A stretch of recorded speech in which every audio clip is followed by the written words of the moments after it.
America has now deployed more war assets in West Asia as Iran-Israel war is clearly escalating. We are told additional capabilities are being deployed by the USA to protect American troops. US Central Command is mobilizing assets in West Asia, which means the carrier USS Nimitz is heading west. Israel going all out meanwhile to hit Iran.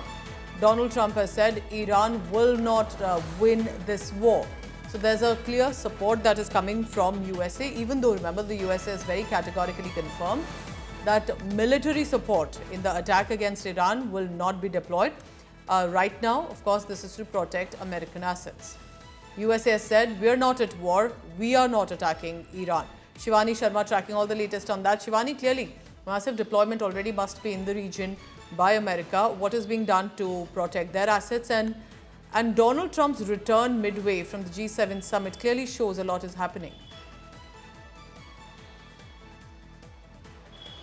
Certainly, Pooja, a lot is happening as we see the escalation in the situation, especially from Iran. There are escalations and there are missile salvos that are being fired upon the civilian areas in Israel, involving the important cities of Haifa, Tel Aviv, and also the embassy of United States was under attack yesterday. There were certain damages. There was no personnel injury. But yes, United States has definitely taken this very seriously. United States had already said that if any injury happens to any US personnel, because they have to be quite active 24/7 to protect the US citizens, US nationals in Israel.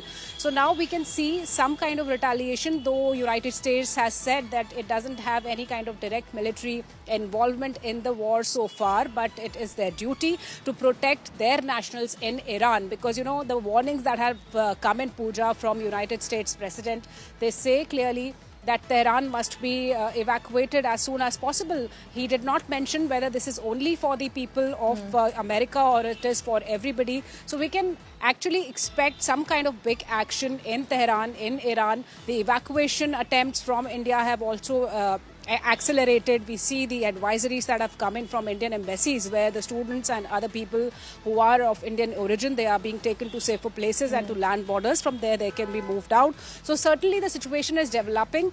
Escalations are expected. The assets of United States have already started mobilizing in terms of its aircraft carriers and other assets. But we have to wait and watch whether the direct involvement with the military happens or not. But United States has given out a very stern warning. Stay on with me, Shivani, because that's what's happening. Remember, US President Donald Trump returns home midway from the G7 summit in Canada.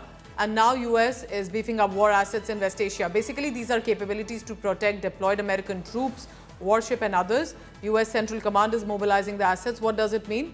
US aircraft carrier USS Nimitz is heading towards the west. Now, they have provided political support already to Israel against Iran.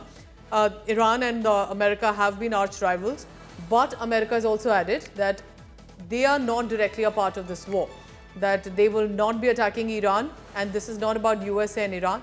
This is primarily Israel and Iran's war. The visuals of USS Nimitz on your screen. It is, remember, as deployed in the sea, but it will have to also ensure that there are areas in the region, not just in Israel, but in the region where US troops and, of course, there is equipment that's also been deployed.